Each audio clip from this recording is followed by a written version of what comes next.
What's happening, guys? Welcome back to the Ram EcoDiesel source. Today we're going to show you exactly how to properly change your fuel filter in your Ram EcoDiesel. Now, what I recommend for fuel filter change intervals on these is every 15,000. That's kind of been ingrained in me since I started at the Ford dealerships back in the day on all the diesels. No matter what, they said to change the fuel filters every 15,000 miles. And they've kind of stuck with that same thinking throughout the years. And with these vehicles becoming even more sensitive to any kind of micron-sized debris inside the fuel system, it's definitely a good idea to make sure there's no restrictions and, of course, no damage to the filter and nothing getting past it.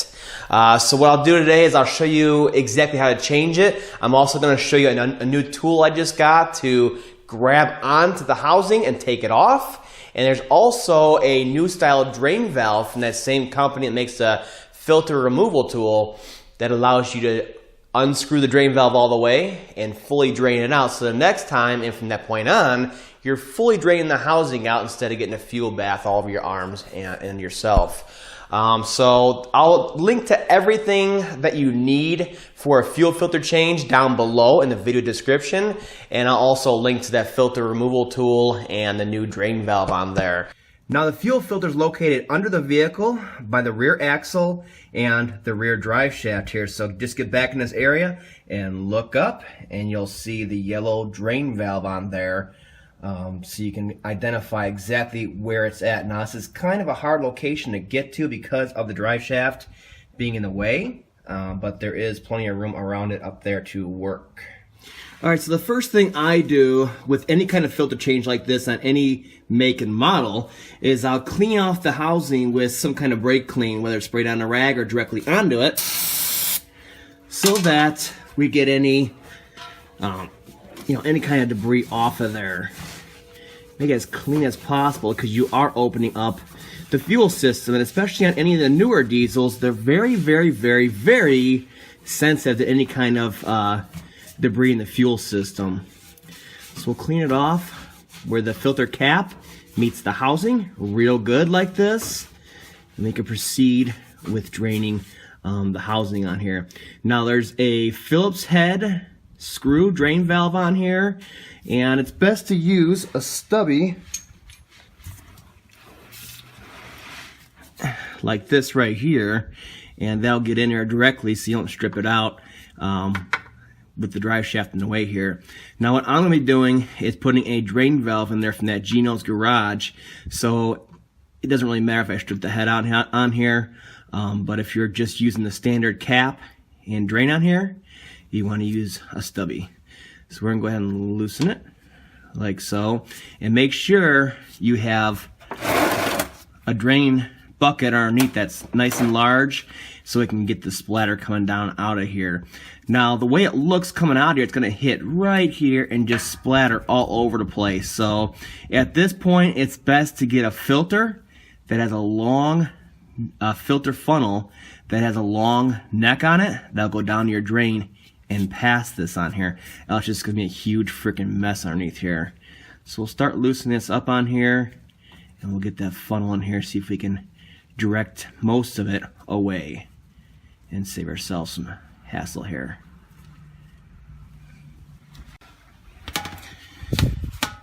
Okay, here we go. Now it's going to be a little bit hard with the camera being in the way here, but the idea is to open it and then put this up in here, and it'll direct it down to our drain pan. And you can see how long this thing is. It's actually a transmission filler funnel, so let's go for it.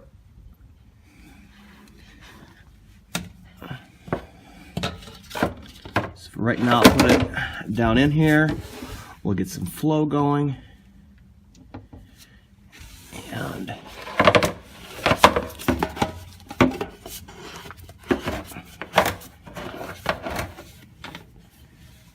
this way, get it out of there.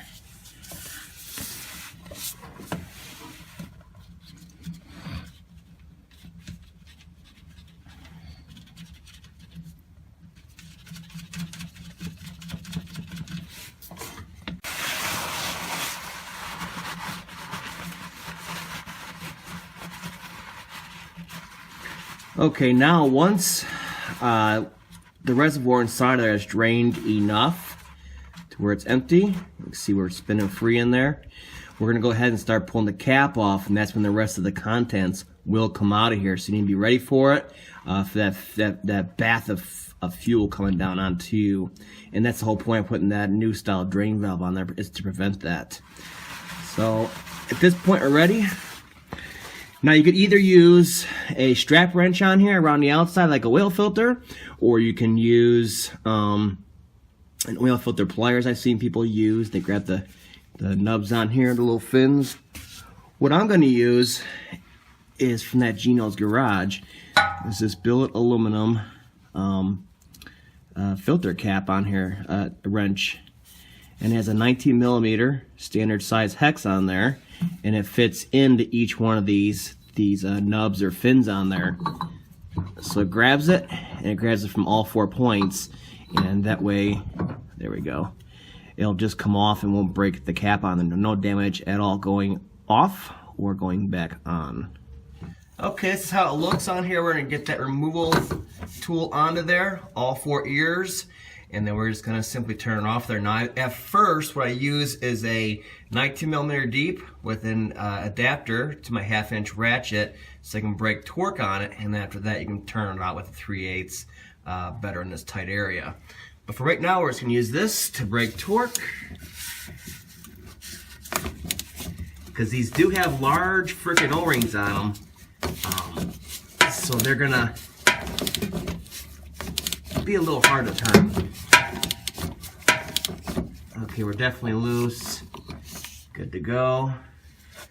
Also, what I forgot to mention is there's no point in having this thing open anymore. You already drained the lower reservoir on there. So we're just gonna snug that up. Drain pan in place.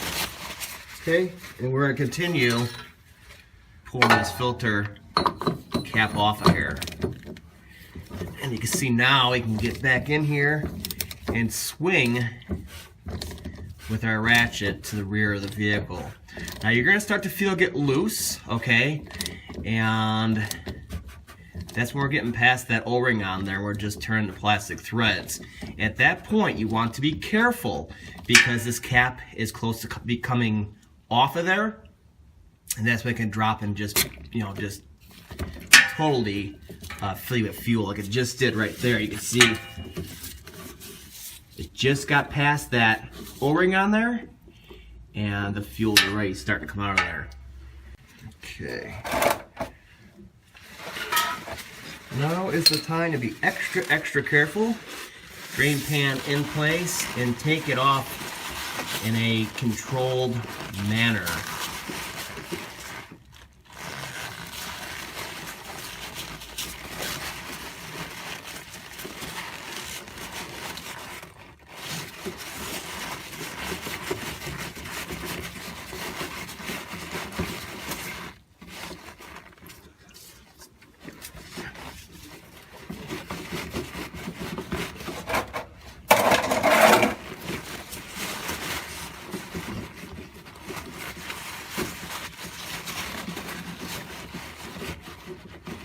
Right now it's ready to just come off of there. It's best if you have rags on it like so. Let the rags go down to the side and let them start dripping into the pan. This way it's not going down your wrist and down your arm. So we're just going to keep going here. And this first one's really a mess.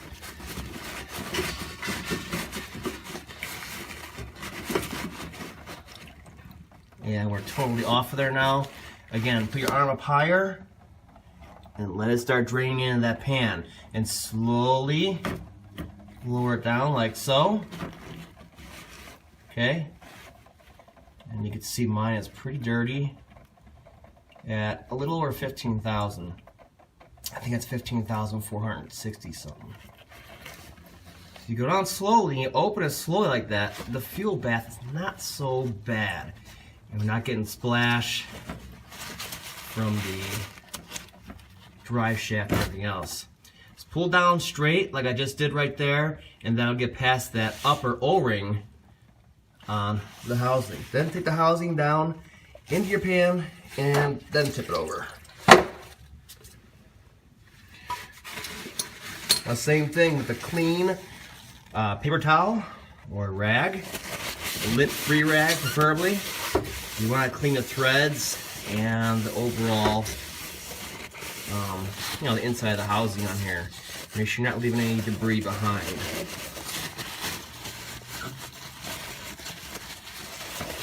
And then we'll clean the outside real quick once more. Okay, now what you want to do is, of course, change your old nasty filter out. Like I said, this is 15,000 miles on it. That's why I recommend every 15,000.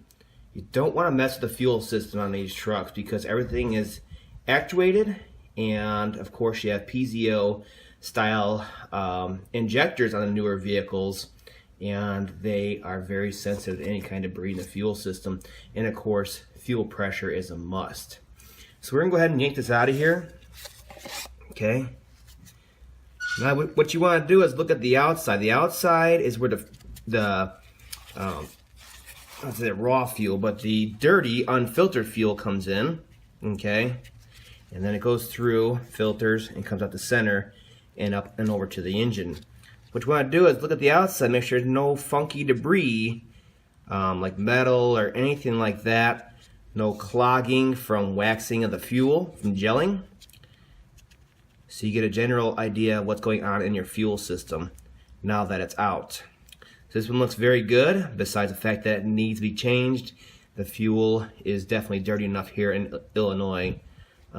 It's time. 15K is a good interval. What you also want to do is look at the bottom of the fuel bowl on here to make sure there's no debris accumulating down in there. Okay, let's go ahead and pull the old O-ring off of there so you can change it out. Cat claw like this works really well. And then we're going to clean the inside of the housing and the outside of threads here really well. Let's throw our new O-ring onto here. And we're going to make sure you fit it in this lower groove on here. Don't get it confused with the threads, and you don't want to go too far to the bottom here either. I'm going to go right there, just for reference. Now normally at this point you would just clean your filter inside and out, new O-ring, right? And you'd stick your new filter in here, line up the grooves, and just plop it in there. We're ready to go back to the vehicle. What we're going to do is modify that yellow drain valve inside of there and put the new style on there so we can do a full drain and do, a lot cleaner fuel filter changes in the future. So we're going to start by unscrewing this all the way. Okay, so it's just dangling in there. Okay, like that. And then what we're going to do is we're going to actually break it off of there, okay? Now you can do it from the outside here or the inside. Okay, now what we need to do is get this piece out of here. So what I'm going to do, so I don't damage any of the threads on there or anything else, is use a nippers like this. Get down inside of here, break that head off. Let me get a position here. See if I can show you. Like that, and we're just going to nip the head off on there.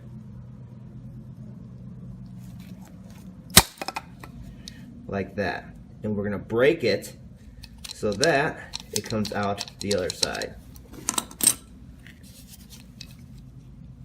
Like so. Make sure we get all our debris out of there. Okay. Give it a good cleaning inside of there. And we can go ahead and put the new style drain valve like this inside of here. So at this point we're ready to put the new drain valve on there, which is just a brass piece that you can fully take off and fully drain out of here. So it just simply screws into there, has an O-ring on it, and there's plenty of fuel inside of there on those threads for us to to lubricate, I guess you could say, and tighten up on there. So we'll just tighten that now, okay? So we're going to get it snug. We're going to give it a little bit more. Remember, that's plastic threads inside of there, and all it is a drain valve. So we're good to go now. Okay, one last final cleaning of the housing and cap, and we're going to go ahead and put that new filter in. And once again, the filter goes in this orientation. You can see the slots in the filter. They're going to match the slots in the housing. You see that on there? And then you simply push it down in there till it snaps. Okay, and it should hold it in there for you so you can go ahead and install it back on the vehicle. Okay, once again, quick cleaning of the housing. No debris left behind. And this is the point where it's very important to stay nice and clean. We're going to push it straight onto there so it gets past the O-ring on there, the gasket. We're going to start screwing it into here. Give it a little push, it'll clip in. Just turn it by hand until you get it threaded on there. Now this O-ring is going to get enough fuel lubrication by the housing on there. It's constantly still dripping. So you feel to screw it all the way up until it's almost where it's not bottomed out on there by hand. Now once it's snug, we're going to go ahead and torque it down with our filter installation removal tool, okay, to 216 inch-pounds, 25 newton meters, or 18 foot-pounds, depending what kind of wrench you have. Okay, I double-checked the torque. I'm satisfied. What we're going to do now is we're going to clean it with some brake clean on a rag, so it's perfectly dry. And when we check it later on, we're not getting no false positives for leaks or seepages.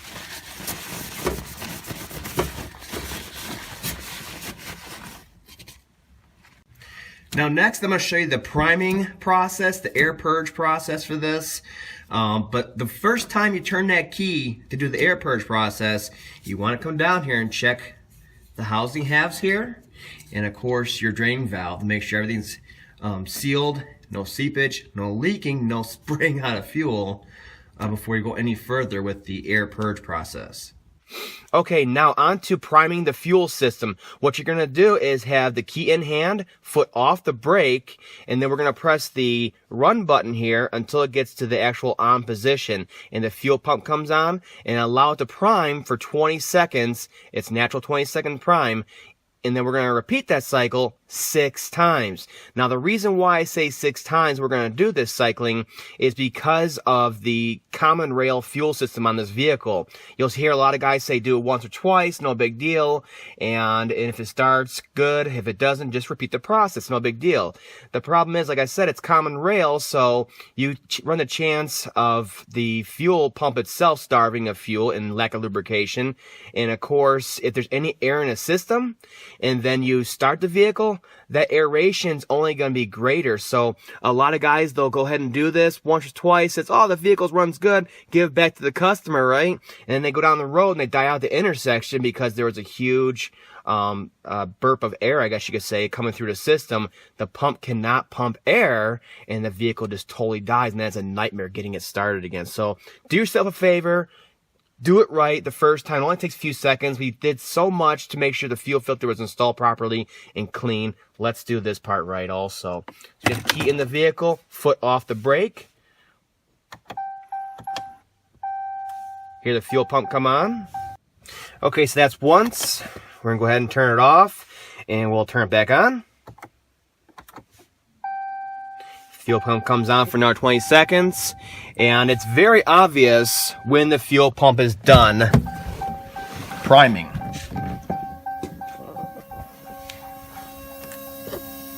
I mean, it's quite loud when there's no other noises around, and you'll know when it turns off, and you can go ahead and repeat the process. Like I said, do yourself a favor and do it 6 times. In the meantime, while it's doing this, look over at your fuel filter and see if it's leaking. Make sure it's not leaking, else we're going to start this process all over again. Alright, it's done priming. Now let's see how it starts. Absolutely perfect. Idle's good, it's not running rough, it's not misfiring, had no problem starting. And look at that, it's running absolutely perfectly, sounds good, no fuel leaks, no problems. And you can see the mileage down there is around 15,263, and that's how dark and dirty my fuel filter was. Fuel filter restrictions, not a good thing on a diesel. So if every 15,000 miles is, good insurance to make sure your system is running properly. It's not only the fuel pump and the tank back there, it's everything up there under the hood, in the engine that's relying on good quality fuel.